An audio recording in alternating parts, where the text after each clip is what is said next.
आज एक कहानी फिर से पुनर्जन्म की। एक 5 साल का लड़का अपने मम्मी पापा से कहता है कि मुझे अपने घर जाना है, मुझे आपके घर नहीं रहना। माता पिता कहते हैं कि तुम्हारा यही तो घर है, लेकिन वो रोने लगता है।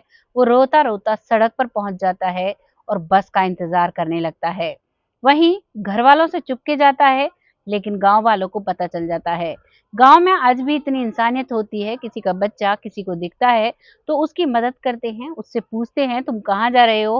और वहीं पर एक गाँव वाला पूछता है और वो जो बच्चा बताता है, उसे सुनकर सब हैरान हो जाते हैं। नमस्कार, मैं महक चौधरी। आइए जानते हैं इस कहानी में वो बच्चा आखिर कहाँ जा रहा था और क्या हुआ था। एक 5 साल का बच्चा अकेला बस में जाने के लिए क्यों तैयार था? ये कहानी शुरू होती है मेरठ के एक गाँव से। मेरठ जो कि उत्तर प्रदेश में पड़ता है। यहाँ पर एक लड़के का जन्म होता है जिसका नाम होता है संदीप। संदीप जब पैदा हुआ था तो उसे तेज तेज आवाजों से बहुत डर लगा करता है। जब भी कहीं जैसे व्हीकल जाता रहता है रास्ते में, कोई ट्रैक्टर ट्रॉली या फिर कोई और भारी व्हीकल जैसे ट्रक, उसके तेज हॉर्न जैसे ही वो बजा करते तो वो छोटा सा नीला पड़ जाया करता, इठ जाया करता और उसकी माँ उसे हॉस्पिटल लेकर जाती है। डॉक्टर जब उसे चेक करते हैं तो उसे कोई भी परेशानी नहीं होती है और कहते हैं ये बिल्कुल नॉर्मल है। अब हो सकता है जोर से डर गया हो, इस वजह से ये नीला पड़ गया हो। माता-पिता बचपन से ही इन परेशानियों को देखते आ रहे थे और अब वो बच्चा धीरे-धीरे बड़ा होने लगता है। करीबन 1.5 साल का बच्चा होता है और वो बोलना शुरू कर देता है। तब वो कहता है कि मुझे अपने घर जाना है। लेकिन वो इस बात को गौर नहीं करते हैं, सोचते हैं बच्चा है, किसी को देख लिया होगा, शायद इस वजह से कह रहा है और उसको इन बातों पर ज़्यादा ध्यान नहीं देते हैं। बस उन्हें उन्हें चिंता थी तो इस बात की थी कि ये इतना डरता है, कहीं कुछ गलत ना हो जाए और वो शोर-शराबे से अपने बच्चे संदीप को दूर रखा करते थे। लगातार यही सिलसिला चलता है और अब ऐसे ही वो कहता है, वो मानते नहीं हैं और लगभग 5 साल का वो बच्चा हो जाता है। जब वो बच्चा 5 साल का होता है तो वो बच्चा जिद करता है और कहता है कि मुझे अब अपने घर जाना है, आपकी मैंने बहुत बातें सुन ली। क्योंकि जब भी उसके माता-पिता उसका स्कूल में एडमिशन कराया करते, तो वो स्कूल जाने से मना कर दिया करता। वो कहता पहले मुझे मेरे माता-पिता से मिलाओ, उसके बाद मैं स्कूल जाऊँगा। आप लोग मुझे मिलाते नहीं हो, आप लोग अच्छे नहीं हो। वो कई ऐसी बात कहा करता कि घरवाले अब बहुत परेशान होते हैं और अब की बार उसे बहुत ज़ोर से डाँट दिया जाता है। वो उनके सामने तो डर कर अंदर चला जाता है, लेकिन उसके थोड़ी ही देर बाद जब घरवाले काम में लग जाते हैं, तो वो वहाँ से अपने एक कपड़े लेता है 2-3, एक पॉलिथीन में रखता है और सभी की नज़रों से छुपके-छुपा के अब वो बस स्टैंड की तरफ चलता है। आप समझ सकते हो 5 साल का बच्चा, उसे क्या पता कहाँ बस स्टैंड है, कहाँ पर क्या चीज़ है और वो चल देता है। धीरे-धीरे चलता है तो उसे सड़क दिखाई देती है। वहाँ से व्हीकल जा रहे थे, आ रहे थे। अब वो उन्हें देखता है तो वहीं पर खड़ा होकर इंतज़ार करने लगता है। तभी वहाँ पर पड़ोस के ही उसके ताऊ लगने वाले रिश्ते में वो आते हैं और देखते हैं कि बेटा तुम कहाँ जा रहे हो संदीप? तो वो कहता है कि एक बात तो आप ये सुन लीजिए, मुझे संदीप मत कहा करो, मेरा नाम राम निवास है और मैं अब अपने मम्मी-पापा के पास जा रहा हूँ। इतने साल हो गए उनसे कहते-कहते, लेकिन वो मेरी बात सुनते ही नहीं हैं। मेरे मम्मी-पापा मेरा इंतज़ार कर रहे होंगे। आपको पता है भरी जवानी में मैं उनसे बिछड़ा था, भरी जवानी में एक सड़क दुर्घटना में मैं उनसे दूर हो गया था। इतनी बात जब वो पड़ोसी सुनता है, अब उसे बहुत चिंता होने लगती है और वो उस बच्चे को ज़बरन घर लेके आने लगते हैं। वो लड़का नहीं मानता है, बहुत ज़ोर से रोता है। तभी एक अनजान व्यक्ति सड़क से जा रहा था और वो कहता है कि क्या तुम बच्चा किडनैप कर रहे हो? तो वो कहता है कि नहीं, ये मेरे पड़ोसी का बेटा है, वो कहीं ऐसे परेशान होकर घर से आ गया है, अब तुम ऐसा करो, हमें जाने दो। वो उन्हें रोक लेता है, बाइक सवार था, लेकिन उसे भी समझ में आ जाता है और अब वो उस बच्चे को गोदी में उठाकर गाँव के अंदर ले आता है। घरवाले अपने काम में लगे हुए थे, उन्होंने अभी तक नहीं देखा था कि संदीप आखिर है तो कहाँ है। अब वो पड़ोसी उसे गोद में लेकर आ रहा था, वो ज़ोर-ज़ोर से रो रहा था, तो उसका पिता देखता है, वो अपने आँगन में भैंसों को चारा डाल रहा था और वो देखता है कि संदीप को उसका पड़ोसी, जिसका नाम लेखन था, वो लेकर आ रहा था। वो बहुत हैरान हो जाता है। अब वो उससे पूछता है कि ये कहाँ गया था? तुम इसे कहाँ लेकर गए? क्योंकि वो अभी भी उससे गुस्सा था। वो कहता है कि आप बच्चे की बात को क्यों नहीं सुनते? वो अपने गाँव जा रहा है और जो ये सच बताता है, उसे आप सुनते क्यों नहीं? तभी उसकी माँ, उसके दादा-दादी और उसका पिता और वो पड़ोसी की पत्नी आ जाती है।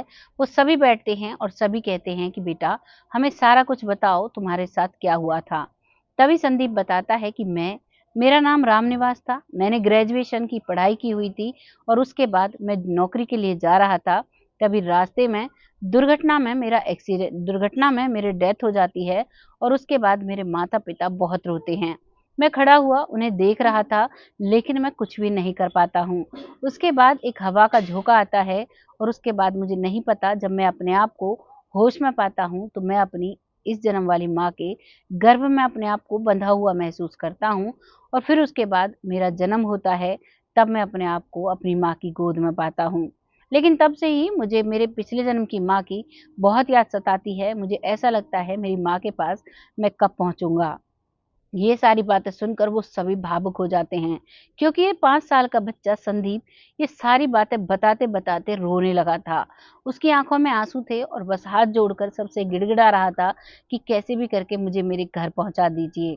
अब सारा परिवार सुन लेता है और सभी को मामला समझ में आ जाता है कि वाक़ई में ये शायद पुनर्जन्म का मामला है। अब वो एग्री हो जाते हैं और कहते हैं कि ठीक है बेटा, हम तुम्हें लेकर चलेंगे, लेकिन एक शर्त होगी, जहाँ तुम बताओगे वहाँ हम तुम्हें लेकर जाएँगे, लेकिन तुम्हें अपना घर खुद से ढूँढना होगा। वो कहता है कि इसमें भी कौन-सी बड़ी बात है, जिस घर में मैं पला-बड़ा और 23-24 साल तक रहा हूँ, उस घर को मैं नहीं पहचानूँगा। आप मुझे लेकर चलिए। और उसे मेरठ की ही गलियों में, क्योंकि उसका जो घर था करीबन 5 किलोमीटर दूर था, वो मेरठ का एक गाँव था और ये प्रॉपर मेरठ के शहर से था। अब वो मेरठ के शहर में आ जाता है और वहाँ से अब वो अपने घर जाने के लिए, जो एक चौक था वहाँ पर, कॉलोनी के पास एक चौक था, वहाँ पर कहता है कि अब आप रुक जाइए, यहाँ से मैं खुद आपको बताऊँगा मेरा घर कहाँ है। वो उतर जाता है गाड़ी से और गाड़ी से उतरने के बाद, क्योंकि ये जो घटना है ये करीबन 2003 की घटना है और ये गाड़ी से उतरने के बाद अब अपने घर को ढूँढने लगता है। ये सीधा जाता है, सीधा जाने के बाद दाईं तरफ एक गली आती है पतली-सी, उसमें सिर्फ़ बाइक जा सकती थी। उसके अंदर जाता है और चौथे मकान को खटखटाता है। इसके इस जन्म वाले माता-पिता और वो पड़ोसी इसके साथ था और वो जैसे ही दरवाज़ा खटखटाता है तो इसकी माँ दरवाज़ा खोलती है। माँ इसको नहीं पहचान पाती है, क्योंकि अब ये बच्चे के रूप में था। लेकिन संदीप उसे पहचान लेता है और कहता है कि माँ, कैसी हो? मैं तुम्हारा रामनिवास, पहचाना नहीं मुझे? तो वो माँ कहती है कि बेटा, क्यों बुढ़िया से मज़ाक कर रहे हो? मेरा बेटा तो काफ़ी समय पहले मेरे पास से चला गया था। दरअसल जो रामनिवास का जन्म हुआ था, वो उसकी मृत्यु के करीबन 2 साल बाद हुआ था। अब तक रामनिवास को इस दुनिया से गए 7 साल हो चुके थे और रामनिवास नाम का व्यक्ति उस घर का था। वाक़ई में उसका एक्सीडेंट हुआ था। अब वो कहता है कि आप मुझे इतनी जल्दी कैसे भुला सकती हो? वो कहती है कि बेटा, मैं तुम्हें तो जानती ही नहीं और मैं अपने बेटे रामविलास को कैसे भुला सकती हूँ? अब बेटे के अंदर असमंजस थी, तभी बेटा कुछ ऐसी बातें बताता है जो माँ-बेटे के बीच में थी। वो बताता है कि माँ, आपको पता है, मुझे पेड़ा बहुत पसंद थे। मैं जब भी आप मार्केट जाया करती, आपसे पेड़ा मँगवाया करता था। माँ, आप कैसे भूल सकती हो? जैसे ही वो पेड़े की बात करता है और जैसे ही अपने स्कूल के नंबरों की बात करता है कि मुझे 10वीं क्लास में 85% मिले थे, मुझे 12वीं क्लास में 80% मिले थे। इस तरीके से जब सारी बातें बताता है, तो अब उस माँ को विश्वास हो जाता है। दरअसल वो सारी बातें उसकी बताई हुई सच थी। अब माँ को समझ में आता है, ये सारी बातें उसका पिता भी अंदर था, अंदर दूर खड़ा वो सारी बातें सुन रहा था, लेकिन जिस हिसाब से वो 5 साल का बच्चा ग्रेजुएशन 10th 12th सब कुछ बता रहा था, जो एक भी दिन स्कूल नहीं गया था, अब सबको यकीन हो जाता है। और वो दोनों बुजुर्ग दंपत्ति उसे गले से लगा लेते हैं और फूट-फूट कर रोने लगते हैं। वो कहता है कि माँ, मेरी बहन कहाँ है? तो माँ कहती है कि तुम्हारी बहन की शादी हो चुकी है, वो अपने ससुराल में है। क्योंकि जब वो मार्केट जा रहा था, अपना काम से जो उसके साथ दुर्घटना हुई थी, उस दौरान उसके कुछ समय बाद उसकी बहन की शादी होने वाली थी। इन्हीं की सब तैयारियाँ चल रही थी, साथ-साथ उसका काम चल रहा था, तो ये सारी बातें उस समय की थी। वो सारी बातें शेयर करता है, सारी बातें बताता है और सारी बातें मेल खाती है। ये सारी बातें उसके इस जन्म के माता-पिता सुनते हैं और वो आगे बढ़ते हैं और वो कहते हैं कि हमें तो लग रहा था, ये बच्चा बहुत समय से कह रहा था, शायद सब कुछ झूठ है, लेकिन ये बातें सारी सच हैं। अब मुझे पता चला। विश्वास हो जाता है, सभी एक-दूसरे से बहुत मिलते हैं, लेकिन ये जो बच्चा है संदीप, अब ये चाहता है कि मैं अपने पिछले जन्म के माता-पिता के साथ रहूँ, लेकिन इस जन्म के जो माता-पिता हैं, वो बहुत परेशान थे कि कहीं ऐसा ना हो, ये लोग रखने लगें, क्योंकि उन्हें पहले भी ये डर था, इसीलिए वो उसे मिलाने के लिए नहीं लाए थे। लेकिन यहाँ पर जो इस जन्म के माता-पिता हैं, वो इस डर से थे, लेकिन जो पुराने जन्म के माता-पिता हैं, वो कहते हैं कि भगवान ने तुम्हारा और हमारा साथ उस जन्म तक का ही लिखा था बेटा, तुम इस जन्म में दूसरा जन्म लेकर आए, हमसे मिलने आए, ये भगवान की बहुत बड़ी कृपा है। अब तक तुम्हारी माँ रोती थी, हम भी परेशान रहते थे, लेकिन अब हमें चिंता नहीं है, अब हमारा मन शांत है, हमारा बेटा हमारे इर्द-गिर्द है। तभी उसके इस जन्म के माता-पिता भी कहते हैं कि भाई साहब, आप चिंता मत करिए, आपको जब भी ज़रूरत होगी, मैं आपके बेटे को आपसे मिलाने ले आऊँगा। और इतना कहते हैं, वो वहाँ पर चाय-नाश्ता करते हैं, उसके बाद वो बेटा उनके साथ चला जाता है, क्योंकि उसका पिछले जन्म का पिता उसे समझाता है और कहता है कि बेटा पढ़ो लिखो, काबिल बनो, जिससे कि कभी हमें तुम्हारी ज़रूरत हो तो तुम हमें हमारी मदद कर सको। जैसे तुमने पिछले जन्म में डिग्रियाँ ली, बहुत मेहनत की, वैसे ही तुम्हें इस जन्म में भी करनी होंगी। और उसी दिन से वो लड़का संदीप पढ़ाई-लिखाई करने लगा और बहुत अच्छे से आज हम सबके बीच ज़िंदगी बिता रहा है। आपको ये कहानी कैसी लगी, अपनी राय कमेंट बॉक्स में लिखिएगा। लोगों के साथ शेयर ज़रूर करिएगा। अब वक़्त हो चला है उन लोगों का जो लोग हमें सपोर्ट करते हैं, बहुत अच्छे और बहुत प्यारे कमेंट करते हैं। कहानी में जो सबसे पहला कमेंट, जो दिल को झंझोड़ देने वाला कमेंट आया है, वो जोरावर बंसी का आया है, जो कि आंटी हैं या फिर हमारी बहन है, उनका बेटा शायद उनके साथ नहीं है। शायद भगवान ने उनसे दूर कर दिया है, उनके साथ जो भी हुआ है, बहुत गलत हुआ है। लेकिन आपसे मैं रिक्वेस्ट करना चाहूँगी, ये जो मैं कहानियाँ आप सबके साथ साझा करती हूँ, इन कहानियों में कई बार ऐसा होता है, जब हमारा बच्चा अगर दूसरा जन्म भी लेकर आता है, तो उसे अपने नए जन्म के माता-पिता के पास रहना पड़ता है। और वैसे भी हमारी आत्मा अमर होती है, वो कभी मरती नहीं है। तो आप अब चिंता करना बंद कीजिए, क्योंकि भगवान हम सब पर अपना आशीर्वाद रखते हैं। जिसका जितना वक़्त हमारे साथ होता है, वो सिर्फ़ उतना ही वक़्त उन्हें देते हैं। हम उनके लिए बहुत चिंता करते हैं। आपने गीता का एक अध्याय सुना होगा, जिसमें जब चक्रव्यूह रचा गया और तब वहाँ पर जो अभिमन्यु हैं, उनकी वहाँ पर डेथ हो गई थी, वो चक्रव्यूह में फँस गए थे। तो उस दौरान जो अर्जुन हैं, वो कृष्ण भगवान से कहते हैं कि मेरा बेटा एक बार मुझे उससे मिला दीजिए। तभी कृष्ण भगवान उन्हें लेकर जाते हैं और उस लोक में लेकर जाते हैं, जहाँ पर सभी जीवात्माएँ रहती हैं। तो बुजुर्ग बताते हैं कि वहाँ पर अभिमन्यु मिलते हैं, लेकिन जब अर्जुन कहते हैं कि मुझे बेटा तुम कहाँ चले गए थे, मुझसे कितनी दूर चले गए थे, तभी वो उन्हें कहते हैं कि कौन-सा बेटा, किसका बेटा, आप इस जन्म में मैं आपका बेटा बना, आप कितनी बार मेरे बेटे बन चुके, ये जीवन रचना है, ये ऐसे ही रची जाती है। उस समय अर्जुन को ये विश्वास हुआ था कि वाक़ई में जो हमारी आत्मा होती है, वो अमर होती है और हमें ज़िंदगी ऐसे ही जीनी पड़ती है। और तभी से वो युद्ध के लिए तैयार हुए थे। नहीं तो उन्होंने शस्त्र छोड़ दिए थे, जैसे ही उन्हें पता चला था कि उनका बेटा अब इस दुनिया में नहीं रहा। तो यहाँ पर भगवान श्री कृष्ण ने खुद बताया है कि आत्मा कभी नहीं मरती, आत्मा अजर अमर होती है।